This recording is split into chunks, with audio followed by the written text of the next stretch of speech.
everyone, and thank you so much for joining us today for another episode of What's Your Why? I am joined by the fabulous Amanda Pad. She is the Vice President of Client Development at Secure Insight. Amanda, thank you so much for joining us. You know, not many, wait, I'm going to start over again. Take two. And it is hello, everyone, and thank you for joining us today for another episode of What's Your Why Wednesday. I am joined today by the fabulous Amanda Pad. She is the Vice President of Client Development at Secure Insight. Amanda, thank you so much for joining us. And, you know, the majority of us came into our industry by accident, but we stay in our industry because it's tied to our personal and professional why. So Amanda, at this time, I would love to hear, what is your why?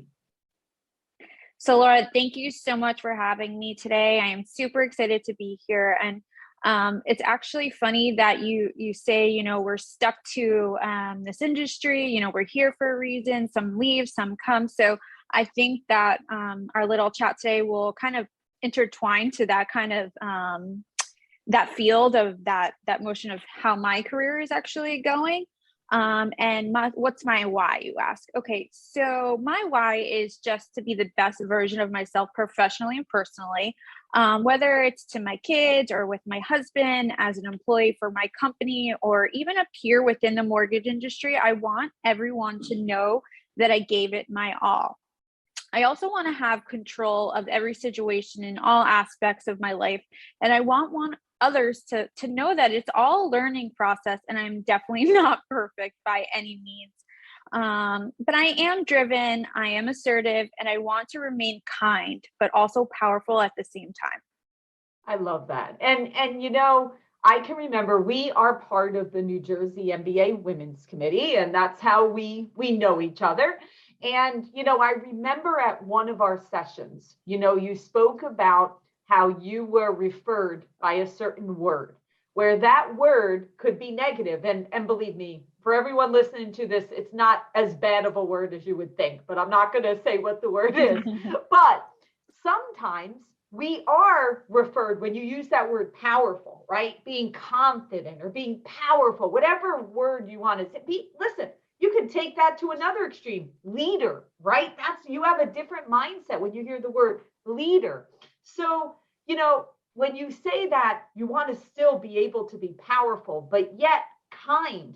I want to go a little bit deeper into that. What have you seen just in your life, whether professionally or personally? You know, how do you find that balance between being powerful and being kind?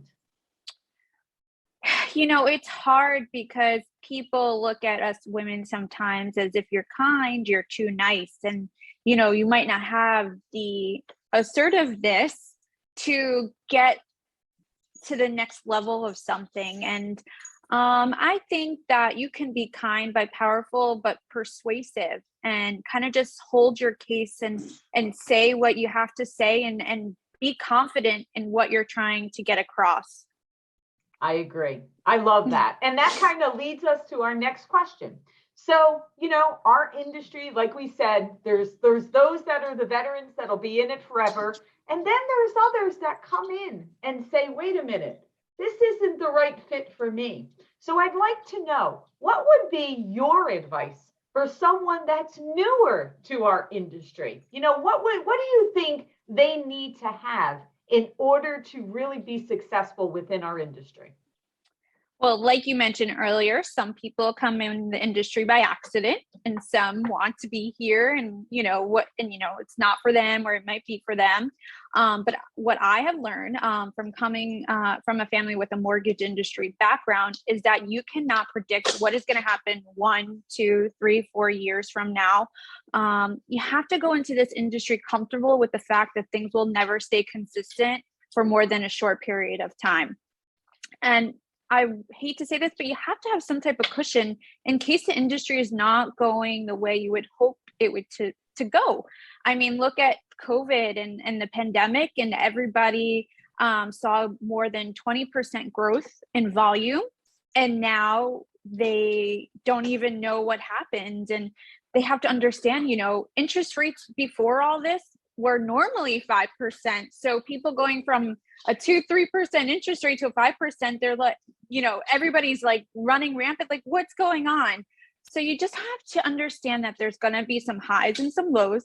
There'll be really high highs and some really low lows, but there's a lot of opportunity, and you can learn from every experience or every person you meet. So in a time like this where volume might not be high, maybe it's time to take some further education, or take this extra time to network, or search LinkedIn for seminars or classes where you can learn, where it's free, where you don't have to spend the money to learn more or educate yourself. So there's a lot to do in this industry, and you got to keep up, because it's never going to be consistent, but it's possible if you want to create opportunity for yourself. That is such a good point. And as humans, I almost laugh sometimes, because it's like whatever's going on, we think that that's going to last forever, whether it's at the high or whether it's at the low. It's like our brains are just like, that's it. That's it. It's over. This is the way it's going to be. But we know, like if you come from a family of mortgage people, you know that it's just cycles. And you have to just know that, again, I love your cushion point, because you should always have a cushion in our industry. You can't guarantee anything of how it's going to be tomorrow or any of that. But in addition to that, what you said, I noticed that sometimes when things get more challenging, people kind of step back instead of leaning in. They get a little more quiet. They get a little smaller. They stop with the networking. They stop with going out and trying to get education or learn new programs or make those connections. And you're correct, Amanda. That is great advice, that now is the time to build those relationships. Now is the time to learn those new products. Now is the time to fine tune your technology. All of those things you should be doing at this moment, because like you said, no cycle ever lasts forever. It's just a period of time.